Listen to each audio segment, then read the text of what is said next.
এখানে রাজসাক্ষীর আমরা যদি নিয়মটা দেখি, রাজসাক্ষীর ব্যাপারটা হচ্ছে যে তিনি অপরাধী, এটা কিন্তু তিনি আগে স্বীকার করবেন এবং অপরাধে তার অংশ সহ তিনি গুরুত্বপূর্ণ আরও কিছু ব্যাপার ডিসক্লোজ করতে পারবেন।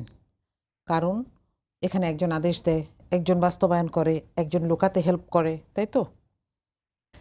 শুধু রাজসাক্ষী হলেই তাকে এরকম কোনো ধরনের কোনো শর্ত দেয়া হয় না যে তার শাস্তি কমে যাবে। বরং বিষয়টা হচ্ছে তিনি কি কি ইনপুট দিতে পারছেন এবং সেগুলোর বিচারে বিচারক যে শাস্তি দেবেন সেটা তার জন্য প্রযোজ্য হবে।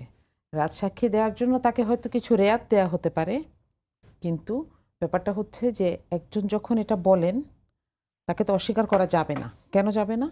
কারণ তিনি একজন গুরুত্বপূর্ণ মানুষ হিসেবে তিনি বেশ কিছু জিনিস জানেন, অনেকগুলো স্ট্রিং তিনি হোল্ড করতে পারবেন, টেনে উদ্ঘাটন করতে পারবেন।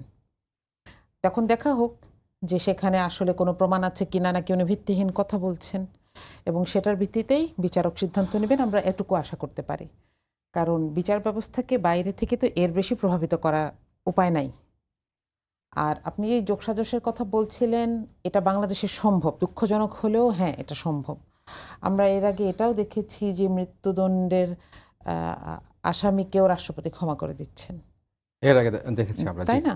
আমরা এর আগে মানে আসলে এটা অবিচার অনাচার যখন শুরু হয়ে যায় তখন এটা রাষ্ট্রের সর্বোচ্চ পর্যায়েও পৌঁছে যায়।